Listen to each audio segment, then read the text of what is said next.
सीतेचा जन्म कसा झाला? पौराणिक कथा.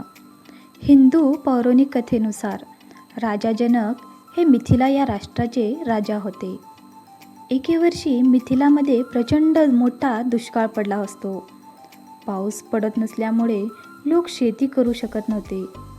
त्यामुळे सगळीकडे अन्नधान्याची टंचाई जाणवू लागते. अन्न आणि पाण्याविना अनेक लोकांचे आणि जनावरांचे प्राण जाऊ लागतात. आपल्या प्रजेचे दुष्काळामुळे होत असलेले हाल पाहून राजा जनक चिंतेत पडतात. आपल्या प्रजेला दुष्काळाच्या संकटातून वाचविण्यासाठी राजा जनक वाल्मिकी ऋषीकडे जातात आणि त्यांना आपल्या प्रजेला दुष्काळातून बाहेर काढण्यासाठी उपाय विचारतात. त्यावर वाल्मिकी ऋषी जनक राजांना एक मार्ग सांगतात.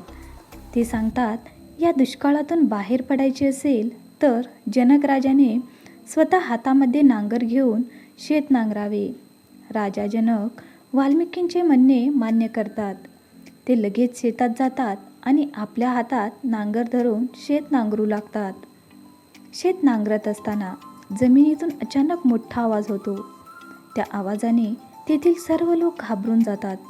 राजा जनक चालवत असलेल्या नांगराला एक भक्कम वस्तू लागते आणि तेथील जमिनीमध्ये एक मोठा भेग पडतो. जनक राजाने त्या भेग पडलेल्या ठिकाणी आणखीन खोदण्याचा प्रयत्न करतो. तेव्हा त्याला जमिनीच्या आत एक मोठी पेटी दिसते. शिपायांच्या मदतीने ती पेटी बाहेर काढली जाते. जनक राजा ती पेटी उघडून पाहतो आणि आश्चर्यचकित होतो. त्या पेटीच्या आतमध्ये एक लहान मुलगी रडताना दिसते. ती मुलगी अतिशय सुंदर असते आणि त्या पेटीत तिच्या आजूबाजूला सगळीकडे माती असते.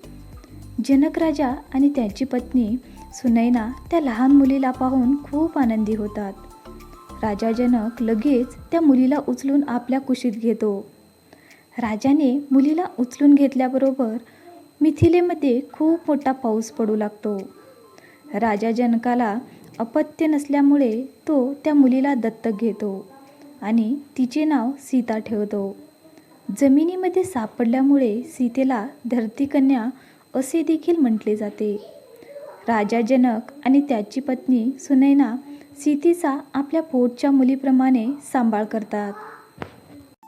मित्रांनो, आजची ही कथा कशी वाटली नक्की सांगा. व्हिडिओ आवडला असेल तर लाईक आणि शेअर करायला विसरू नका. आणि आपल्या चॅनलवरती नवीन असाल, आपला व्हिडिओ पहिल्यांदाच पाहत असाल तर चॅनलला नक्की सबस्क्राईब करा. आणि व्हिडिओ पाहिल्याबद्दल तुम्हा सर्वांचे अगदी मनापासून धन्यवाद. आणि सर्वांना श्री स्वामी समर्थ.